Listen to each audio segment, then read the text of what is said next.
প্রার্থী তালিকা ঘোষণা করে দিয়েছে তৃণমূল। হুগলি চুঁচুড়ায় প্রার্থী করা হয়েছে দেবাংশু ভট্টাচার্যকে। ইতিমধ্যেই চুঁচুড়াতে পাও রেখেছেন দেবাংশু। আর এবার নিজের জয় নিয়ে আশা প্রকাশ করতে গিয়ে বড় মন্তব্য করতে শোনা গেল দেবাংশুর মুখে। সাংবাদিক বৈঠকে হুগলির সাংসদ রচনা ব্যানার্জিকে পাশে নিয়ে দেবাংশু বলেন, চুঁচুড়ায় পিছিয়ে থাকলেও শেষ বলে ছক্কা মেরে জিতব। রিয়েলিটি শোয়ে যেমন জিতেছিলাম, রিয়েলিটি শোয়ের স্টুডিওতে রচনা ব্যানার্জির সঙ্গে পরিচয় 5 বছর আগে। সেদিন দিদি অ্যাঙ্কারিং করছিলেন। আমি শুরুর রাউন্ডগুলোতে পিছিয়ে ছিলাম, তারপর আস্তে আস্তে প্রথম হয়েছিলাম। আজকের দিনে হয়তো আমরা চুঁচুড়ায় লোকসভার ভোটে কিছুটা পিছিয়ে আছি, এখানেও দিদি অ্যাঙ্কারিং করছেন। এখানেও একই পদ্ধতিতে লাস্ট রাউন্ডে গিয়ে ছক্কা হাঁকাবো, জিতবো। সেটারই রিপিটেশন দেখতে পাবেন আপনারা। প্রত্যেকে আমরা একত্রিত আছি, সব জনপ্রতিনিধি এক আছি। তৃণমূল কংগ্রেস আবেগ নির্ভর দল, রেজিমেন্টের দলগুলোর মতো নয়, আমাদের আবেগ বেশি। অনেকেই হয়তো ভাববেন যে আবেগে হয়তো একটু বেশি কথা বলে ফেললেন। আমিও বলে ফেলি অনেক সময়। আমরা অনেক সময় একত্রিত হয়ে আছি। উল্লেখ্য, গত লোকসভা নির্বাচনে হুগলি লোকসভা কেন্দ্রের অন্তর্গত বিধানসভা কেন্দ্রগুলির ফলাফলের নিরিখে চুঁচুড়ায় এগিয়ে রয়েছে বিজেপি। আর সেই জায়গায় দাঁড়িয়ে দেবাংশুর এই বক্তব্য বিশেষ তাৎপর্যপূর্ণ বলেই মনে করছেন রাজনৈতিক বিশ্লেষকদের অনেকে। কি বলছেন দেবাংশু, শুনবো। আমাদের মাননীয় এমপি মহাশয়া রচনাদির সাথে আমার পরিচয় আজ থেকে ঠিক 5 বছর আগে, আমার মনে হয় একটা রিয়েলিটি শো স্টুডিওতে। সেখান থেকে দিদির সঙ্গে আমার পরিচয়, এবং সেই দিনের সাথে আজকের ঘটনা একটা ছোট্ট মিল আছে। সেই দিনকে দিদি অ্যাঙ্কারিং করছিলেন প্রোগ্রামে, আমি শুরুর রাউন্ডগুলোতে পিছিয়ে ছিলাম, তারপরে আস্তে আস্তে ফার্স্ট হয়েছিলাম। আজকের দিনে চুঁচুড়ায় লোকসভা নির্বাচনে হয়তো আমরা একটু পিছিয়ে আছি।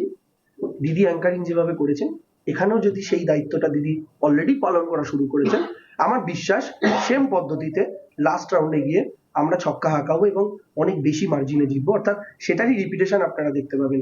ফলে সেই জায়গা থেকে আমি আপনাদেরকে এইটুকু বলছি, প্রত্যেকে আমরা একত্রিত আছি, প্রত্যেকে আমরা একসাথে আছি, প্রত্যেক জনপ্রতিনিধি, প্রত্যেক দলীয় কর্মী, প্রত্যেকে একত্রিত আছে। একটা পরিবার, তৃণমূল কংগ্রেস তো একটা মাস বেস পলিটিক্যাল পার্টি। ফলে এখানে অনেকে অনেক বেশি একটু এক্সপ্রেসিভ, অনেকে অনেক কথা একটু বলেন।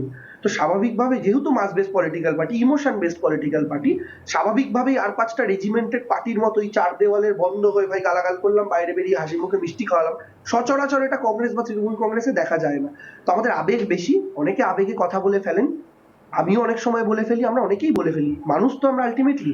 সেই জায়গা থেকে দাঁড়িয়ে একটা সংসারে দুটো বাসন, বাবা কাকার মধ্যেও একটু মনোমালিন্য দেখা যায়, কিন্তু এটা বৃহত্তর লড়াই। তো পাড়ায় দুই প্রতিবেশীর মধ্যেও যদি ঝগড়া থাকে, কিন্তু পাশের পাড়া থেকে যদি বাঁদর ঢুকে কলা গাছের কলাগুলো খেয়ে নেওয়ার চেষ্টা করে, তখন দুই প্রতিবেশী তাদের বাড়ির ভেতর থেকে বাঁশটা বার করে আগে তাড়া করে। তো এই মুহূর্তে চুঁচুড়ার সমস্ত তৃণমূল কংগ্রেস কর্মী, সমস্ত নেতৃত্ব, বিধায়ক, সাংসদ, কাউন্সিলর যারা যারা আছেন, প্রত্যেকে একত্রিত ভাবে চুঁচুড়ায় যেন হনুমানের পালনা ঢুকতে পারে, সেটাই আমাদের প্রাইমারি লক্ষ্য। বিজেপিকে হনুমান বলবো, বকল হবে না, সরাসরি বলছি হনুমান। আচ্ছা, বিধায়ক সাংসদকে একসঙ্গে আপনার কোথাও দেখা যাবে? কেন দেখা যাবে না? নিশ্চয়ই দেখা যেতে পারে, অসুবিধার তো কিছু নেই। এবার ব্যাপারটা হচ্ছে দুজনের সময় ম্যাচ করতে হবে, টাইম ম্যাচ করতে হবে। একদিকে যেমন রচনা দিকে তো শুধু আমার বিধানসভা নয়, তার 7টা অ্যাসেম্বলি রয়েছে, সেই জায়গাতেও টাইম দিতে হবে।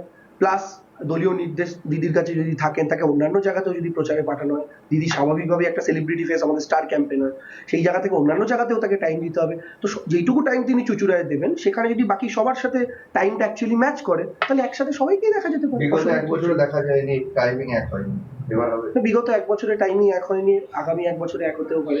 তো আমি তো আবার বলছি, আমরা কেউ প্রেডিক্ট করার জায়গাতে নেই, সবটাই সময়, শিডিউল, পার্টি কিভাবে শিডিউল সাজাচ্ছে, পার্টি কিভাবে দিদিকে কোথায় প্রচারে পাঠাচ্ছেন। স্বাভাবিকভাবেই যেহেতু হুগলি তার লোকসভা, তার কনস্টিটিউয়েন্সি, তার দায়িত্বটা বেশি, যেটা তিনি শুরুতেই বললেন এখানে। এবং স্বাভাবিকভাবেই চুঁচুড়া যেহেতু হুগলি শহরের প্রাণকেন্দ্র, ফলে এই জায়গার প্রতিও তার দায়িত্ব বেশি। তো দিদি সেই জন্য আজকে আমার সাথে আমাকে বসেছেন, আমাকে আমন্ত্রণ জানিয়েছেন, প্রেস কনফারেন্সে আমরা বসেছি। ফলে আগামী দিনে সময় সবার সাথে সবার ম্যাচ করলে সবাই একসাথে মাঠে থাকবে, অসুবিধা তো কিছু না। না, একদম।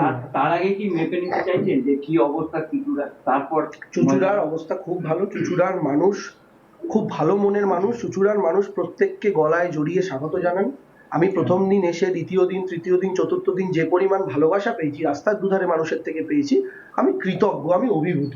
ফলে সেই জায়গা থেকে দাঁড়িয়ে এখানে মেপে নেওয়ার কিছু প্রশ্ন নেই।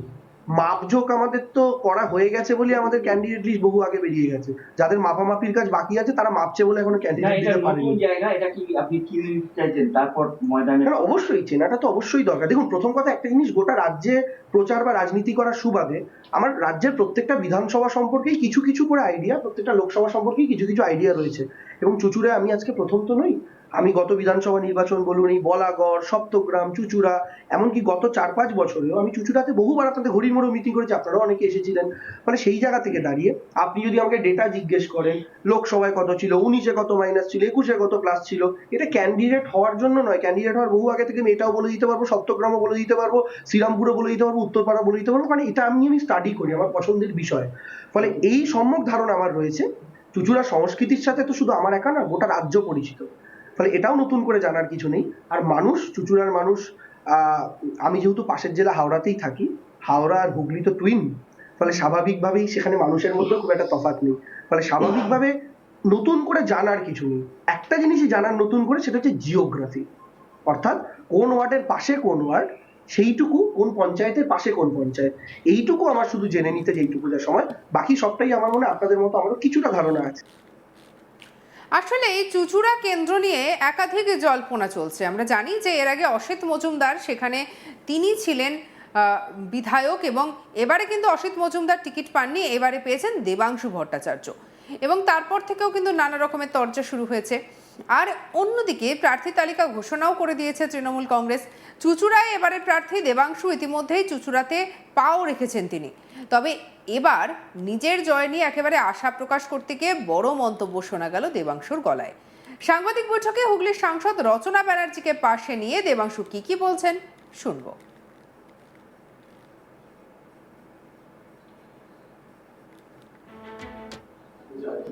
আমাদের মাননীয় এমপি মহাশয়া রচনাদির সাথে আমার পরিচয় আজ থেকে ঠিক 5 বছর আগে, আমার মনে হয় একটা রিয়েলিটি শো স্টুডিওতে, সেখান থেকে দিদির সঙ্গে আমার পরিচয়। এবং সেই দিনের সাথে আজকের ঘটনা একটা ছোট্ট মিল আছে। সেই দিনকে দিদি অ্যাঙ্কারিং করছিলেন প্রোগ্রামে, আমি শুরুর রাউন্ডগুলোতে পিছিয়ে ছিলাম, তারপরে আস্তে আস্তে ফার্স্ট হয়েছিলাম। আজকের দিনে চুচুড়ায় লোকসভা নির্বাচনে হয়তো আমরা একটু পিছিয়ে আছি, দিদি অ্যাঙ্কারিং যেভাবে করেছেন, এখানেও যদি সেই দায়িত্বটা দিদি অলরেডি পালন করা শুরু করেছেন, আমার বিশ্বাস সেম পদ্ধতিতে লাস্ট রাউন্ডে গিয়ে আমরা ছক্কা হাঁকাবো এবং অনেক বেশি মার্জিনে জিতবো, অর্থাৎ সেটারই রিপিটেশন আপনারা দেখতে পাবেন। ফলে সেই জায়গা থেকে আমি আপনাদেরকে এইটুকু বলছি, প্রত্যেকে আমরা একত্রিত আছি, প্রত্যেকে আমরা একসাথে আছি, প্রত্যেক জনপ্রতিনিধি, প্রত্যেক দলীয় কর্মী, প্রত্যেকে একত্রিত আছে। একটা পরিবার, তৃণমূল কংগ্রেস তো একটা মাস বেস পলিটিক্যাল পার্টি। ফলে এখানে অনেকে অনেক বেশি একটু এক্সপ্রেসিভ, অনেকে অনেক কথা একটু বলেন। তো স্বাভাবিকভাবে যেহেতু mass base political party, emotion base political party, স্বাভাবিকভাবেই আর 5টা রেজিমেন্টেড পার্টির মতোই 4 দেওয়ালের বন্ধ হয়ে ভাই গালাগাল করলাম, বাইরে বেরিয়ে হাসি মুখে মিষ্টি খাওয়ালাম, সচরাচর এটা কংগ্রেস বা তৃণমূল কংগ্রেসে দেখা যায় না। তো আমাদের আবেগ বেশি, অনেকে আবেগে কথা বলে ফেলেন। সঙ্গে রাখুন আজ তাক বাংলাকে অন্যান্য খবরের জন্য। লাইক, কমেন্ট, শেয়ার, সাবস্ক্রাইব করতে ভুলবেন না।